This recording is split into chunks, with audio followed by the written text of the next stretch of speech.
Hello there. Once again, this is Anton from Anton Bay, taking a quick little look at a quick little pile that I got in the mail. I got a little stack of Ninja High School. I got a little stack of Miscellaneous comic stuff. And I got the first ever Women's Royal Rumble Sasha Banks, which I am super thrilled because I love Sasha Banks. And I'm glad she left WWE, and I hope she never goes back there. And I've only got one more Sasha Banks figure to get, and then I've got all of them. And probably all of them they ever will make, unless AEW, no, maybe, we'll skip that.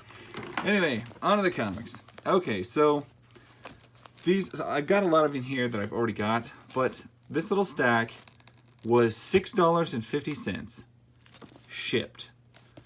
So anytime my buddy Scott, I love you Scott, but he tries to talk me into buying new comics, and $6 for a new comic is really hard when I can get a stack of good comics, old comics, for $6.50 shipped to my house. It's tough. Anyway, it came with another copy of Transformers number 5, one of my all-time favorite comics. It's in my top 50 video. It's in easily my top 10, top 5 actual comic book, just issues in general.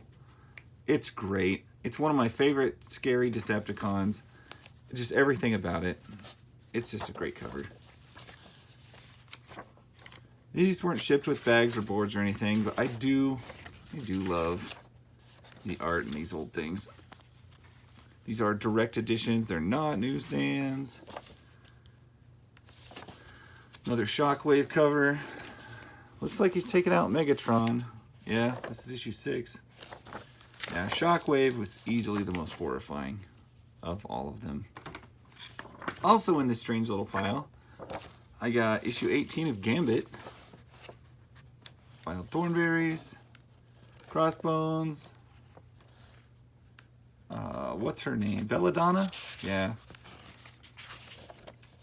Oh, and Batroc the Leaper. He's in there. Fantastic. I got issue 23. I mean, you can get a stack. If you can get a stack of comics like this for $6, that is so much better to me than shelling out for a new book. I just did a video on a huge run of Spawn, so obviously I don't need issue 22 necessarily. It is a duplicate, but what are you gonna do? $6.50, guys. New comics, and some of them are $6 themselves. By the time you figure in New Mexico sales tax, this is the price of one comic. I got Warlock and the Infinity Watch number 1. I got 2 issues of it. Who doesn't love that? I liked this because this is a whole lot more of like what Infinity War had going on. Only it's, well, yeah, I'm thinking of the later issues. Yeah, the later issues of Warlock and the Infinity Watch was a lot more similar to the Guardians of the Galaxy, in my opinion. I got Avengers West Coast number 34. Quicksilver stuff going on. I always love West Coast Avengers because they're the B team of Avengers. And that was my favorite.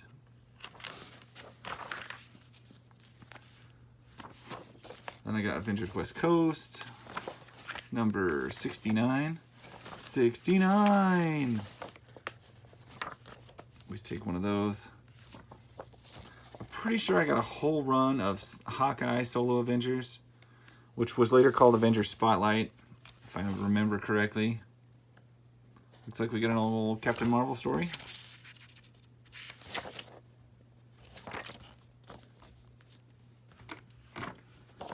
Cable, issue number 1. I think this is from the mini-series. Yeah, the mini-series. So, it's decent. That's a cool picture of Strife. Obviously, some of this was pretty darn great.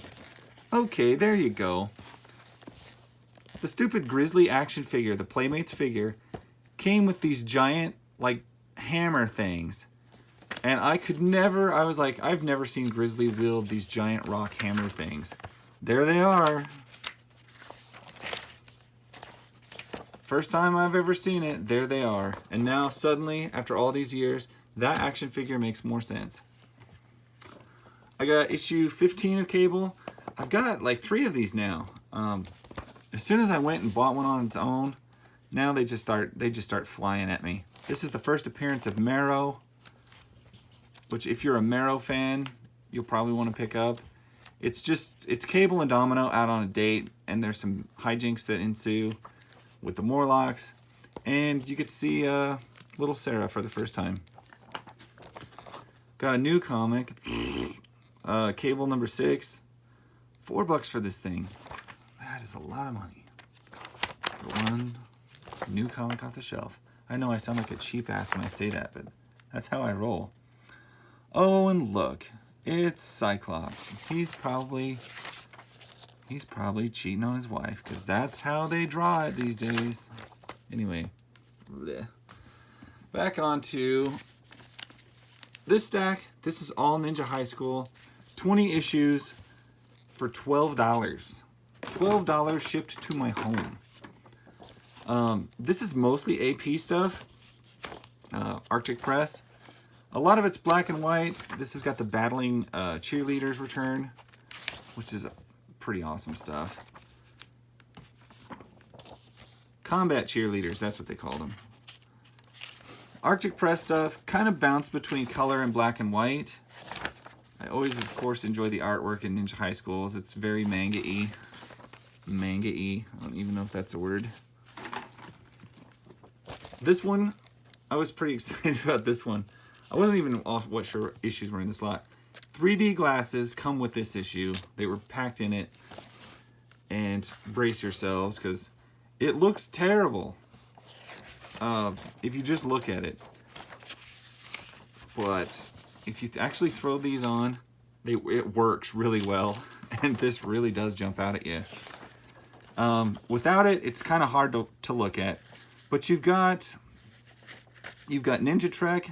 They are doing an obvious Star Trek ripoff or parody. Of course, then it runs into a Super Star Destroyer.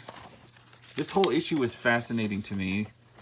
Then we jumped into a Ghostbusters parody, which is straight up Ghostbusters.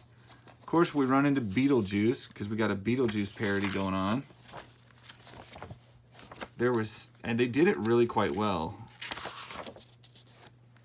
We get into Aliens. We got an Alien parody. Back to the Future parody. We get the Flying DeLorean. Oh, and there was more in here. I see some robot. That's definitely a Transformer thing going on. I knew there was one more. Oh yeah, RoboGal versus the Ken Terminator. So yeah, you get like an amazing RoboCop parody with the Terminator, all in one weird little issue of Ninja High School. The issue is kind of rough, definitely rough, but like I said, $12 for the whole pile shipped. I cannot complain. The art in these things is always fun. The AP stuff is good. I kind of prefer the original Eternity stuff. Like this stuff is got all sorts of artists working on it and stuff. But more combat cheerleaders.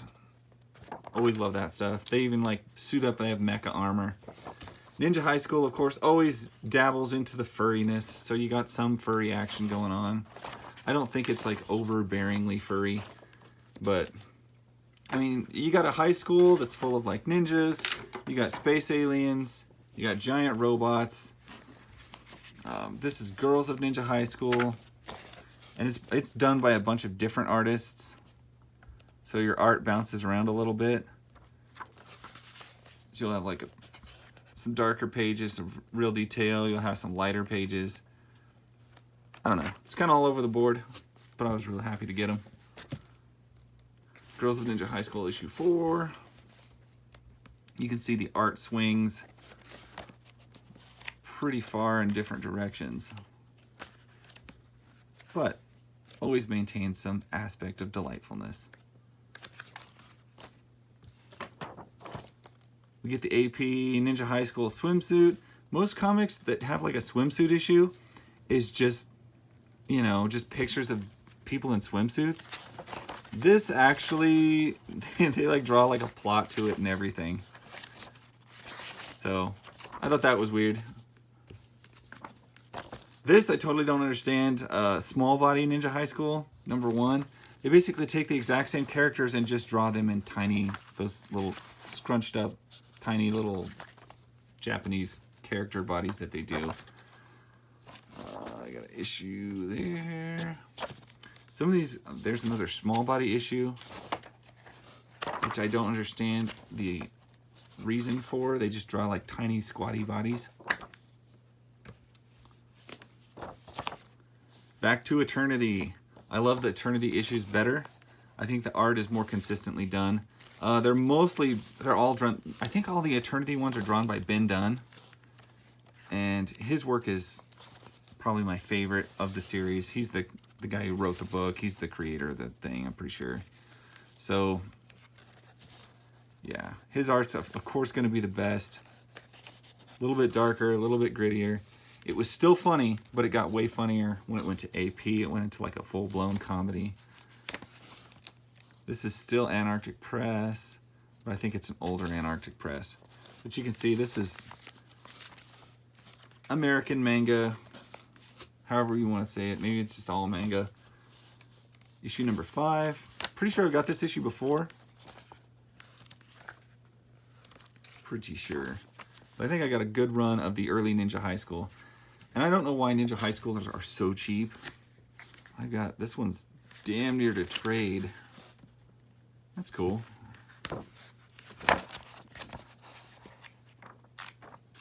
Looks like a bunch of different artists kind of put all together into different like short stories for Ninja High School. And I don't know if it's catching it, how glossy, shiny these covers are. They're really glossy and shiny and weird. Nice. Olive Garden. And it's even got some food left on it. Okay.